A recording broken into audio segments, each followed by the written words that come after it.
ҳукумати Тоҷикистон бо судури қарори баргузории ҷашну маросимҳо бахшида ба солгарди идораву муассисаҳои давлатиро комилан манъ кардааст. Дар ин қарор ки Эмомалӣ Раҳмон раиси ҷумҳур имзо гузоштааст, аз дастгоҳи иҷроия то мақомоти поёнӣ талаб мешавад ки аз гузарониндани чорабиниҳои солгарди таъсисёбии идораву муассисаҳо қатъиян пешгирӣ намоянд. Ин дар ҳолест ки қонуни танзим гузарондани ин чорабиниҳоро расман манъ накарда, онро ба ихтиёри ҳукумат гузошта буд. Коршиносон мегӯянд, ҳукумат дар баробари манъи ҷашнҳои солгарди муассисаҳо бояд ба фикри танзими ҷашнҳои бузург низ бошад. барои Мавҷуда Холиқова, як ҳамшираи Шафқат аз вилояти Суғд, ҳар моҳа кам шудани як миқдор маошаш амри муқаррарӣ гашта буд. Ӯ мегӯяд, бо баҳонаҳои гуногун, аз ҷумла ҷашнгирии рӯзи ташкилёбии муассиса, зодрӯзи сардор ва ғайра, як миқдор маошаш боздошта мешуд. Ин ҳамсӯҳбати мо мегӯяд, ҳамагӣ 540 сомонӣ маош мегирад ва моҳе шудааст ки то 40 ё 50 сомонӣ аз ин маблағ барои харҷи ҷашну солгардҳо сарф мегардид. Аммо ҳоло Мавҷуда Холиқова дигар намегузорад ки як қисми маоши ӯро барои ҷашнгирии солгарди иdoravу муассисаҳо ситонанд, зеро чанде пеш ҳайате аз Оҷонсии зидди фасод зимни баргузории ҷаласае ҳушдор доданд ки дигар барои таҷлили ҷашну маросимҳо ба касе маблағ надиҳанд.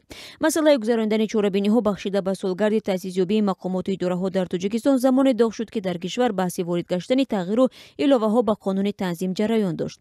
Тағйироти нав ба қонуни танзим дар сатҳи давлатӣ ҷашн гирифтани санаи таъсиси иdoravу муассисаҳоро манъ накард ва онро ба салоҳдиди ҳукумат вогузор намуд. Дар матни қарори ҳукумати Тоҷикистон, ки нусхаи он рӯзи 16 ноябр дар ихтиёри Радиои Озодӣ гузошта шуд, гуфта мешавад, ки мақомот ҳақ надоранд ба муносибати солгарди ташкилёбии муассисаҳои худ чорабиниҳо баргузор намоянд. Масъулон то ҳол расман шарҳ надоданд, ки ҳадаф аз манъи чорабиниҳо бахшида ба ташкилшавии иdoravу муассисаҳо дар чист, аммо як ҳамсӯҳбати мо дар Кумитаи Дин танзими анъана ҷашну маросимҳо ниҳоди назораткунандаи қонуни танзим мегӯяд, қарори ҳукумат ба ду хотир тасвиб шуд.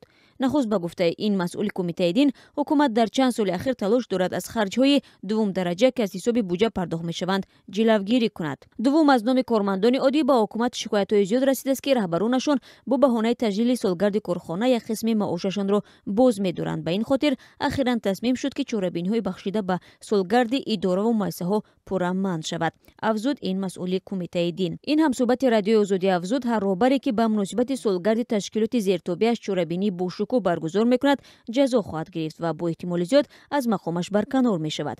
Инчунин ин масъули Кумитаи Дин мегӯяд, таҳлилҳои онҳо нишон дод, ки баъзе аз раҳбарон бо баҳонаи баргузор кардани чорабинӣ ба муносибати солгарди муассисаҳо дар ҳуҷҷатҳо харҷ шудани маблағҳои зиёдеро қайд мекунанд.